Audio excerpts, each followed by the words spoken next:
Back to Trump's attacks on Mexico. All right. If you guys can believe it, wholesale vegetable prices rose 38.9% in July. Hmm.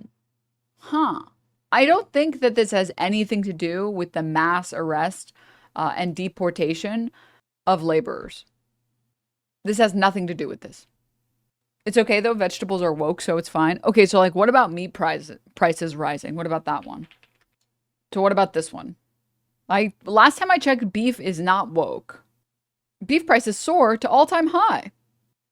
So the price of ground beef and uncooked beef steaks has risen by 11.5% and 12.4% respectively, both now at record levels.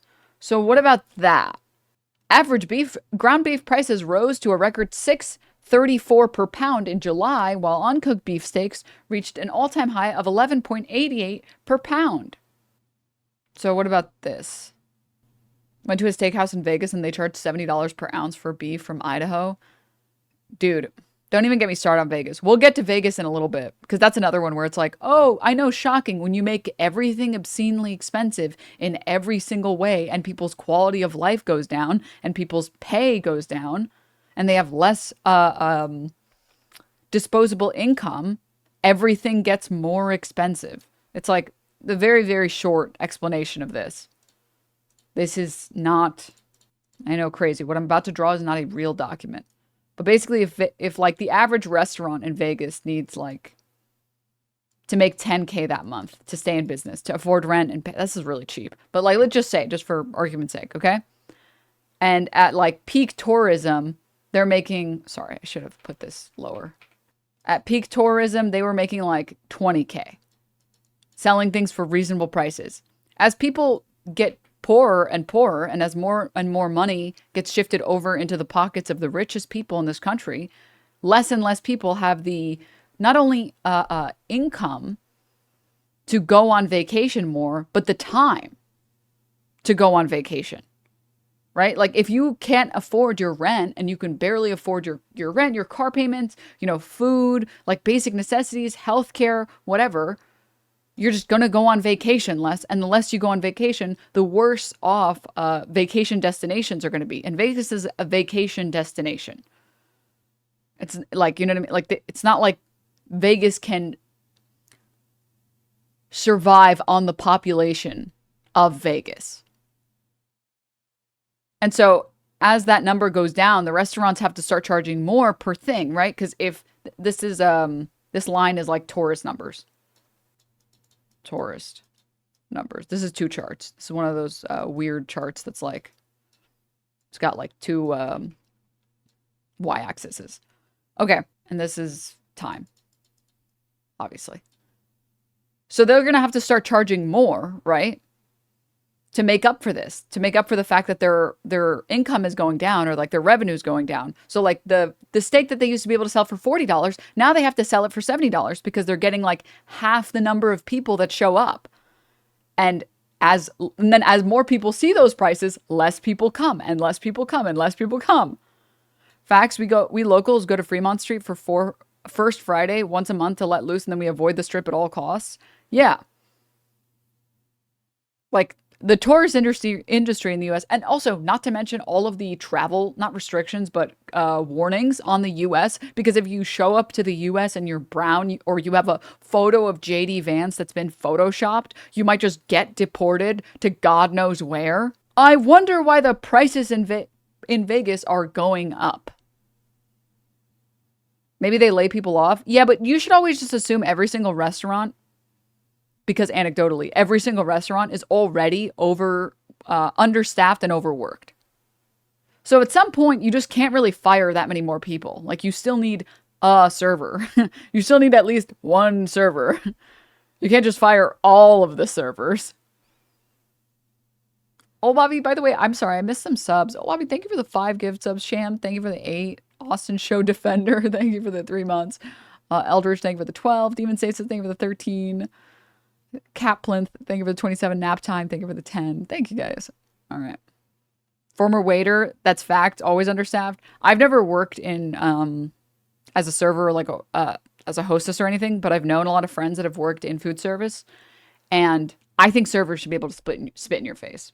I think that they should. I think when like a judge has to hear a case about manslaughter, and the person who conducted the manslaughter was a server, the first question should be, was it on the job? And the second question should be, would you like to leave? You can go now. As long as it was on the job, you're good to go. Like, that's it. Please. Sorry, that was the only question I needed to ask you. Okay, great. Case dismissed. If it's off the job, I'm sorry. You know, you're going to be held to the same standards everybody else is going to be held to. Sorry. But like, that sounds like there should be some immunity there, man. Always understaffed managers don't care. Dude, I can confirm as a former server of many years, people legit think that it's your job to receive abuse on the hope you'll get a tip. Bro. If it's like a nice restaurant and the order is wrong, I'll send it back. Otherwise, that's it. That's it. That's the only instance. All right. I'll never understand people that are rude to people that can and will spit on your food. Bro. All right. I wanted to segue into this. There's a couple of things that I want to segue into. There's a couple of really good stories. First is the John Oliver video. The bad guy. This is my favorite meme. Picking the bad guy and being like, dude, we really resonate with this guy. Like, do you remember when the entirety, and to be clear, it absolutely was an allegory for Israel, but do you guys remember when Israel was like, we need to boycott Superman. They made an evil country and we resonate with it. It's like, okay, so like, here's the thing.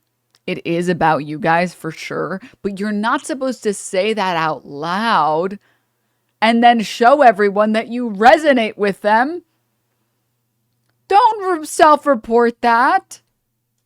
Without a prior criminal record, and now sits in a holding facility in New Orleans. Like, have we not all had the collective experience of going to a Home Depot and then you're holding something that suggests like you have work you need to do, like a bucket of paint or a paintbrush or one of those, whatever the fuck the technical term for the thing that you pour the paint into. And then a guy walks up to you and is like, "What, you need paint? Job? We work." It's like, no, I'm good. Thank you. The terror. Oh, I'm so traumatized. Someone asked if I needed help in exchange for payment. I'm terrified. I will never recover from this experience ever again. Like, what the fuck? That is absurd, cruel, and hiding behind a fucking mask. But at least prices are lower, right, guys? Ha ha ha ha ha ha ha ha ha ha ha ha ha. Right, guys? Right? At least Trump's policies on immigration and tariffs are making the country better in all the ways that matter. A new look at prices at the grocery store. July Consumer Price Index shows inflation for food prices over the past month. That's steady, but over the past year, that number is 2.9%. Recent polling shows that Americans are worried about the cost of food. In fact, 53% say grocery prices are a major stress. Joining us, guys, are you tired of winning yet? Now is Stu Leonard Jr. from Stu Leonard's Grocery Stores. Hi, Stu. Quite the backdrop you have for us. All right, I know you have some props as well. What items at the libs are owned. That's all that matters. Dude, so true. So true. Your stores are going up the most with prices? Well, here's a good one. You guys could put this on the grill right here, but here's probably one of our ranchers' favorite when they come, sort of like a Fred Flintstone steak. But, you know, it does look kind of good. Ribeye steaks are huge, and meat prices have gone up. We're at a like historic low herd size in America, so the supply is very low, and prices have ticked up. I just talked to our meat buyer this morning, and he said he's feeling even more escalation in meat. Could be around 80 to... Dude, his name is literally spelled Stew like the meat dude. Cents to $1 a pound coming up to the holidays. So when do you see that trend subsiding? Boy, I don't know. Another thing that's really big is we have shrimp. You know, and right now we can either get it from Ecuador, we could get it from India, but the bay there, India has huge tariffs, so we're not buying it from India right now. That's 50%, I believe, and now Ecuador is at 15%. So we're trying to move our shrimp production over to Ecuador, which is. This is the saddest thing, by the way. Most Americans don't understand grocery stores and don't understand supply chains and don't understand that the average apple in the store is like a year old. So they've been voting for Trump and they're like, egg prices are going down. Yeah, because of Donald Trump. And they have no idea that it's going to get much worse very soon. Because once we actually have to start implementing new costs for the new grocery food prices, how could an apple be a year old? Wait, what, a year? How old are apples in the store? Apples are sold year-round, so barring a shortage, you can buy an apple anytime you want. But if you know anything about apple trees, you know that the fruit is in season for a short time only. How old are the apples in the store? It depends on when you buy them, but they could be up to 10 months old. Apples are only harvested once a year from August to November, and that's it. So if you're eating an apple in winter, spring, or summer, and that apple came from the grocery store, it was picked the previous fall. How do they keep the apples from rotting? It's all about maintaining perfect temperature and oxygen level, and that depends on when the apples will be sold. If apples are destined for the supermarket immediately after harvesters, growers either ship them directly or store them at temperatures between 34 and 38 degrees. That's about the same temp as your fridge. For apples that will be sold during the harvest season, this keeps them fresh until they're shipped to the grocery store. Until they're shipped to the grocery store. Apples that need to last until the next harvest season go into a special refrigeration state called controlled atmosphere storage, or CA. Here, growers drop the oxygen levels down between 1 and 3%, depending on variety. Normal air has about 21% oxygen. Temperature, humidity, and carbon dioxide levels are also strictly monitored. This keeps the apples from ripening until they're ready to ship. And some growers call it putting them to sleep. Yeah, that's why certain foods are so much worse during certain seasons. This is false information. They actually keep them fresh by bargaining with the enemy, the hungry caterpillar. Okay, that's the truth that I'm too scared to share with all of you. Okay, the hungry caterpillar will come after me. What's bad about this? No, nothing is bad about this. This is fucking dope. This is science being insane and incredible in every fucking way imaginable. But this is also why during like the fall, apples are suddenly really sweet. You guys ever have this experience where you buy certain fruits and vegetables and during some months you buy the same fruit and it's just way better, and other months you buy the same fruit and it's way worse? It's because it's not in season. That's why watermelon earlier in the year is like worse, and watermelon sometimes later is better. Grapes are another good one. Grapes are actually the best example, I feel like, where grapes, when they're in season, are so good. And grapes out of season literally taste like nothing. Or even worse, sour. You should, if you are a big fruit person or you're a big even pie person, look up when is the best season for every fruit. Every fruit has the most optimal season to enjoy it because that's the harvesting season. And just because you can buy it year round doesn't mean it's good year round. Wouldn't know I'm allergic to fruit? That's tough. I wouldn't believe you normally, but I did meet a person once that actually was allergic to fruit, and your life sucks low key. I'm sorry for you. I don't know. I'm sorry if that's toxic. That's brutal. That's brutal. I love fruit. You're like an almanac. I learned so much shit on your stream. Thank you. Apple season is also right around the corner for all Northeasterners. Yeah. I mean, you can also, I highly recommend, if you want to have like the freshest fruit, go to farmers markets, because usually if you go to farmers markets during the right seasons, you will get super fresh fruit that's in season, that's really sweet, and is optimal. So moving on. A lot of people just like don't know, it's fine to not know. That's not the problem. The problem is when experts tell you, not me, I'm not the expert. I'm talking about the economists who understand the supply chain. When they tell you, dude, the tariffs are going to fuck you.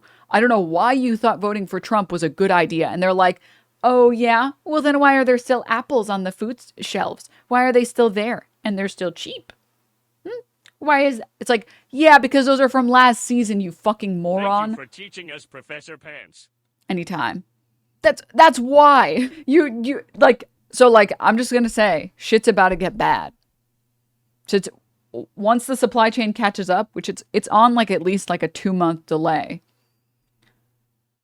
it's about to get bad, and it's starting to get bad. Huge. We do 500,000 pounds of shrimp a year at Stu Leonard, so it's a big thing. What about some other items like coffee, like eggs? Where does that stand? Hey, well, you know, coffee is that's a supply and demand issue right now. They're having some heat problems and weather problems, so coffee prices have spiked. But you know, this is a big one here because you know, usually what we can do here is I can resource product, sort of like what I did during COVID. We were jumping all around trying to buy product from all over the world, and we're doing the same thing now because of the tariffs. But there's like limits, and even if you do that, the reason why we buy from certain this is like really basic. The reason you buy from some stores and other stores is because it's more efficient. Whether that's because it's the closest store to you, which makes the trip less expensive in time, or because it has the cheapest product. It's the same thing on like a larger scale. The grocery stores are going to go to whatever is the cheapest or most convenient. That makes the most sense. So should average Americans stockpile on pantry food, freeze a bunch of produce, tips? I mean, I think so, yeah.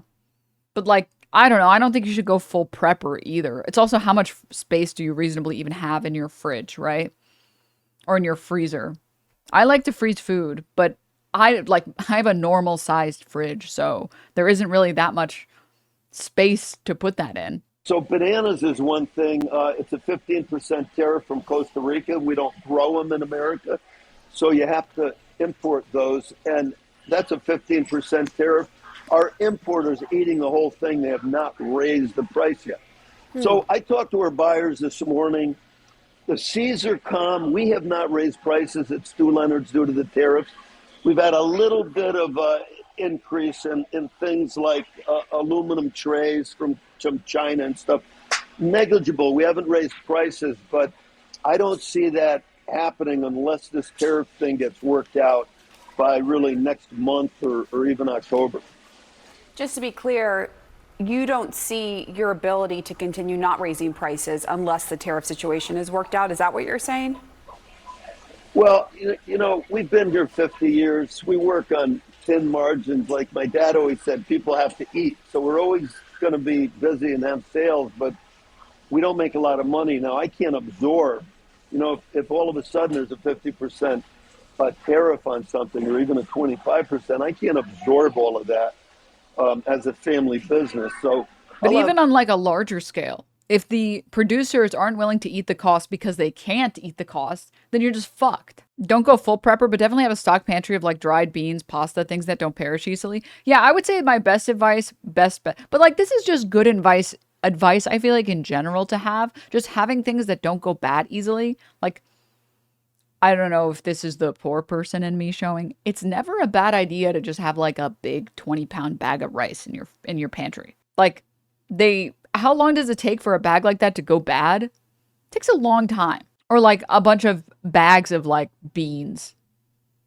It takes a long time. So there's nothing wrong with having, if you do want to prep a little, there's nothing harmful about that. But that's like, I feel like everybody should live like that. Everybody should just have like a good big bag of beans and a good bag of rice around.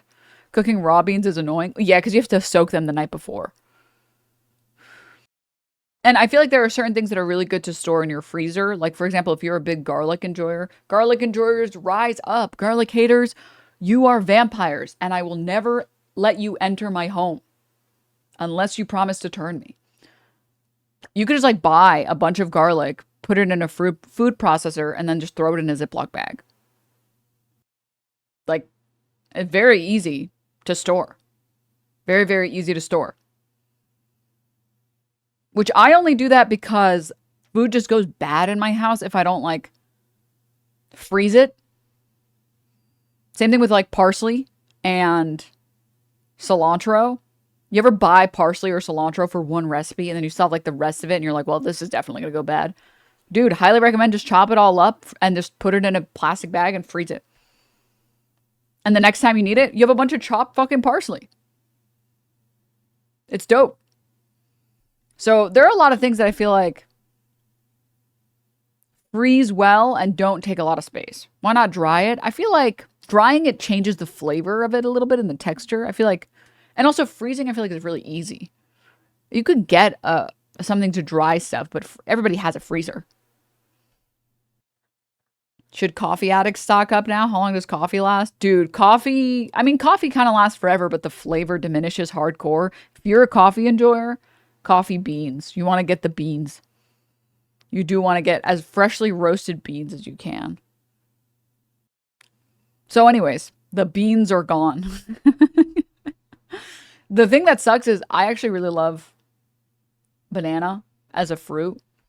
And bananas, they freeze well, but you can only make certain things with them like smoothies. But you can't really save a banana. Like you can't save the same banana experience. Right? You kind of like, again, unless you're making banana bread or you're making like a smoothie or you're making like banana ice cream or something, you can't really store the authentic banana, the raw banana experience, which sucks. That really sucks. That one's just like, say deuces, say goodbye to that. Okay, pick me. Calm down, Jessica, stop. So, yeah. The freezer is your friend, though. The freezer is your friend. Any herbs and stuff that you really, really like, anything that needs to get cooked, dope. I like bananas when they're a little green. Me too. Me too. I know people are haters on this take, but I like them when they're just like, just a little green. That's when they're the best. And once they get spotted, I'm like, I don't want this anymore. I know this is actually my most controversial opinion. This is my favorite banana color. When they're just a little green. Anywhere from here to, why is this image solo res? Why are these all, anywhere from there to this. Once they start getting spotty, I'm like, oh God, the flavor changes. Basically, they just get sweeter, and I don't like that. I don't appreciate it. They just get a little too sweet for me. The texture changes, and they get a little too sweet for me. But once they get like this, I'm like, I don't like them. I don't like them anymore. I know this is my most incorrect opinion. I've accepted. I will die on this cross. This is my most incorrect opinion. Thank you to everybody saying that they like the new profile picture. All right. Anywho, but don't go full prepper, chat. Don't go insane, and then please don't buy the buckets of gruel. Don't do that. Don't do that.